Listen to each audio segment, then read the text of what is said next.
Just as we track the week, on Monday, President Muhammadu Buhari, former President Goodluck Ebele Jonathan were among dignitaries who attended the 2022 Democracy Day celebration held in Abuja.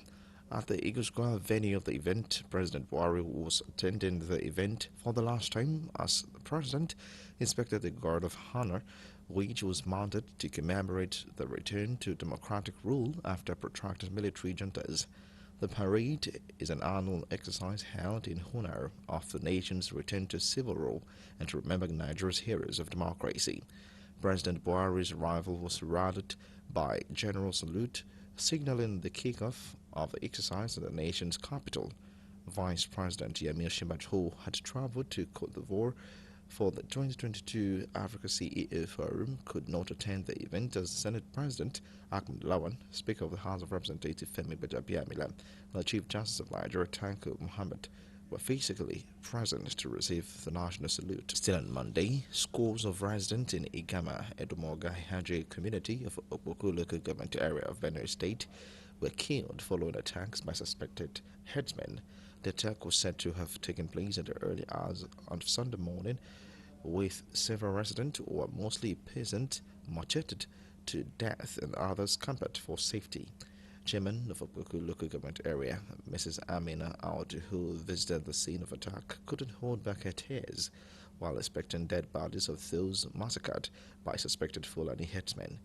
Reacting to the killing, the police public relations officer, SP Catherine Nene, confirmed the incident and said tactical teams have been deployed to the community to help the division police manage the situation and provide further security. Also on Monday, 11 kidnapped passengers from March 28 Kaduna train attack who were recently released have been reunited with their families. The victims were released by their abductors following a series of negotiations with the federal government after spending 11 weeks in captivity. The 11 victims comprised 6 females and 5 males. Upon their release, they were first taken to Abuja, the nation's capital, for debriefing and were later taken back to Kaduna on Monday, where they were handed over to their families by the military. On Tuesday, the Parliamentary Staff Association of Nigeria, PASN, of the National Assembly suspended its one-week-long strike. Galaxy's Godfrey Shimuga reports that the workers embarked on the strike last Monday to press home their demands for payment of some allowances, thereby crippling activities at the National Assembly for a week. On Tuesday, the PASN spokesperson Mohammed Usman said they agreed to suspend the strike following some agreements reached by the leadership of the Senate.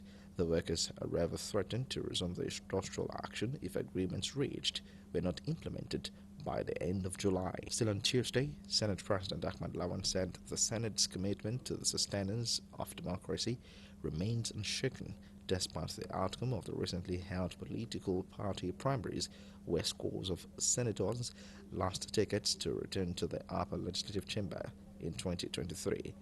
This is said in the brief welcome speech, a plenary, when the Senate resumed from the month-long recess. The Senate President Ahmed Lawan called on his colleagues to remain strong in the nation's interest. Also on Tuesday, the Speaker of the House of Representatives, Femi Gbajabiamila, expressed displeasure over the outcome of primaries in some states across the country, which led to massive losses by some members of the legislature. Gbajabiamila was speaking at the resumption of plenary on Tuesday after weeks of activities which saw most parliamentarians actively involved in fighting for their return ticket to the Green Chambers. Gbajabiamila said the outcome of the process showed complete disregard for the nation's democratic process, but promised that the legislative arm will continue to fight for democracy and the institution. On Wednesday, the Nigerian Senate condemned the fatal mass shooting by suspected terrorists on June 5 at the St. Francis Catholic Church, Owo, Ondo State, where over 30 worshippers were killed and left many others injured. Galaxy's Godfrey Shimuga reports that as part of its resolution in plenary Wednesday, the Senate urged the security agencies to intensify efforts to investigate the matter with the aim of bringing perpetrators to book. The Senate also called for the use of helicopters to monitor forests and ungoverned areas in Nigeria to identify illegal camps of armed bandits throughout the country. Still on Wednesday, the federal government approved the provision and installation of 109 satellite-based educational centers across the country. The e-learning centers are to be constructed in each of the central districts for the purpose of improving primary education. Minister of Information and Culture, Lai Mohammed, who briefed on behalf of Ministers of Education and Aviation after this week's Federal Executive Council meeting, also said the council approved the upgrade of 12 airport control tower and communication systems at a contract sum of 9.988 billion naira with a completion period of 9 months. Also, on Wednesday, members of the House of Representatives called for a veto to overrule President Muhammadu Buhari in Section 84, subsection 8, which he has refused to assent by invoking Section 84, subsection 4. The lawmakers made the call at plenary on Wednesday after many of them lost their seats due to the president not assenting the electoral amendment by both chambers of the National Assembly. The deputy minority leader, Tobe Okechukwu, raised a motion for a veto on Section 84, subsection 8, following the poor performance of their members at the just concluded primaries. He said the Electoral Act, as presently practiced without the amendment painstakingly made by lawmakers, has been weaponized and used against democracy, stating that highest bidders have taken advantage to hijack the process.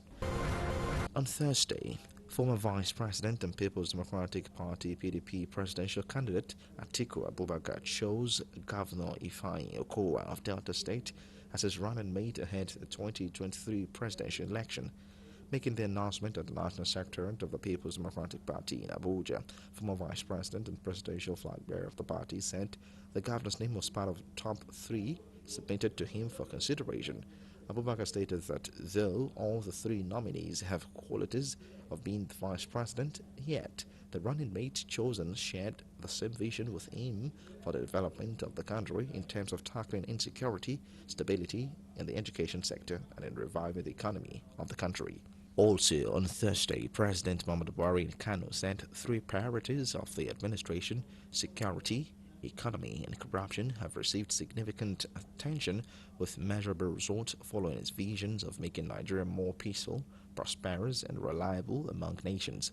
At the passing out parade of the regular course for 2016 cadets of the Nigerian Police Academy, Wudil, the president said policies and actions of the government made impact on the tripled vision in spite of challenges, assuring that more will still be done to safeguard lives and property, enhance livelihood, and ensure probity. According to the president, the Boko Haram insurgency, the indigenous people of Biafra, Eastern Security Network, and banditry in some part of the country over time, which posed a potent threat to the country, had been significantly degraded, and relative normalcy has returned to most towns and villages. President Buhari said the government will do everything possible to address the challenges facing the academy by calling on the interventions of relevant agencies, parastatals, to facilitate the development of plans.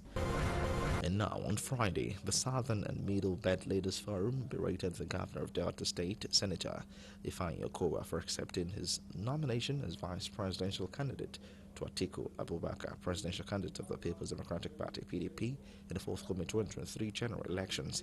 The forum, in a statement signed by Elder Statesman Chief Edwin Clark, Afenifere leader Ayo Adebanjo, and the President General Ohanaeze Ndigbo Worldwide, Professor George Obiozor, berated Governor Ifeanyi Okowa for betraying the trust reposed in him by his colleagues, the Southern governors, and the good people of Southern Nigeria. The group said it has rejected Governor Okowa and his vice presidency and letting the world know that it is a betrayal of the highest order. And finally, emotions were freely betrayed on Friday at the funeral mass for the victims of the June 5 terror attack at the St. Francis Catholic Church, Awalua, Owo, Ondo State. The state governor, Oluwarotimi Akeredolu, and his wife, including immediate past governors of the state and other dignitaries, attended the funeral mass held at Owo. Bishop Emmanuel Badejo, in a sermon, said the insecurity in the country is becoming worsened every day. He hereby urged those that perpetrated the evil act to repent. And that's Truck in the Week.